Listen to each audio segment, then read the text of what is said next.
So we're going to go over the CHINS acronym, which is a really great way to remember positioning, approach to the breast and attachment to the breast.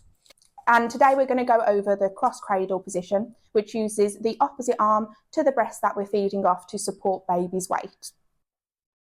So now we're going to have a look at C, which stands for closeness, which is about holding baby as close to mum as possible.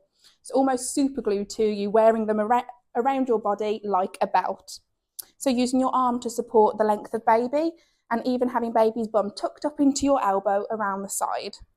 And sometimes these arms can really get in the way when we're trying to feed baby, as they're trying to find their way to the breast, especially when we've missed those early feeding cues. As you can see, no matter how close I push baby towards me, with those arms there, I can't get baby close enough to the breast. So if we tuck one arm underneath the breast and only have to battle with the one arm, we can get baby super, super close. So not even a piece of paper can fit between me and baby. You may notice as well, blankets, different items of clothing can also scrump up and push baby away from you. So try and have nothing in between you and baby so they can be really, really close.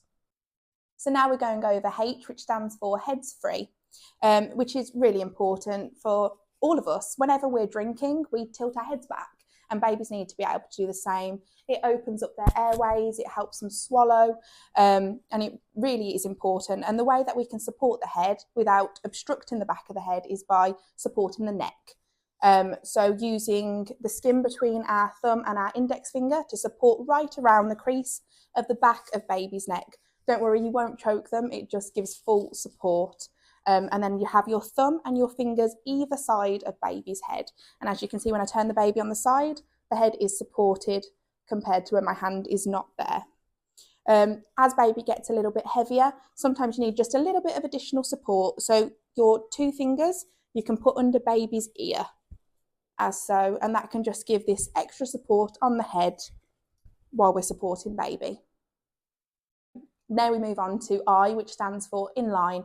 Basically just means that baby's spine is straight and not twisted, which can happen, especially when we get a bit tired when feeding and we rely on these pillows that we may be using to support our arms a little bit too much, and we lean baby on them and they have to turn to feed. It can be quite difficult to drink when your head is turned to the side. So keeping baby's spine in line is super important. And it's really easy to do this by basically just keeping baby's belly button touching us at all times. So while baby's close to you and wrapped around you, that head is free. We want to ensure that belly button is touching us and baby's spine isn't twisted. So next is N, which stands for nose to nipple. And it can sound really straightforward, but what is nose to nipple? This is nose to nipple, and this is also nose to nipple.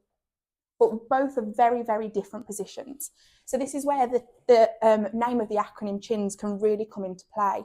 So when baby is approaching the breast, we want their chin to be the first area of their body that touches the breast, which is why we start towards our cleavage, to help baby move towards the breast, to get that chin nice and tucked into the breast. So we're going to slowly move baby over while the chin is touching the breast first, and then keep moving them until the nose is over the nipple. And when we do this, the nipple is almost going to be pointing directly up to the top of baby's head. As you can see, it's pointing nice and straight up to the very tip of baby's head. And this helps our nipple rest in baby's soft palate inside the mouth. As you can see, if you're in this position, and then we're going to start rooting around on the breast like how a baby would, they'll open their mouth and the top lip replaces where the nose was. And that's why nose to nipple is so important. It helps us get this really nice asymmetric latch. So the chin is tucked into the breast and the top lip goes just above. So then when baby starts suckling and their jaw and their tongue is doing all the lovely motion in the breast, that nipple isn't getting touched. It's sitting at the soft palate in the top of baby's mouth, in the roof of baby's mouth. But if we didn't get that asymmetric latch, if that chin wasn't tucked in and we went straight onto the breast, no matter how far back or how much of the areola we get in baby's mouth, when we suckle, that nipple is still going to get touched. So this head tilt and that chin tucked into the breast with that top lip going just above the nipple is super, super important. Now we've covered the positioning, approach and the attachment to the breast with the start of chins, we're going to look at the 2 S's at the end, which stand for safe and sustainable.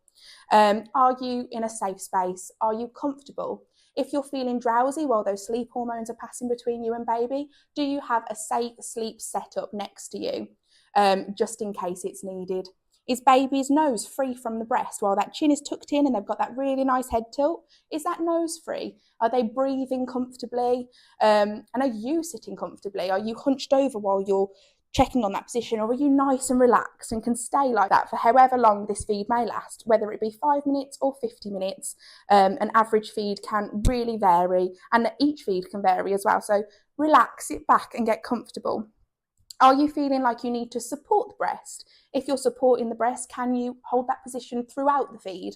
Because if you are holding the breast up and then you loose it, that may change the position inside baby's mouth.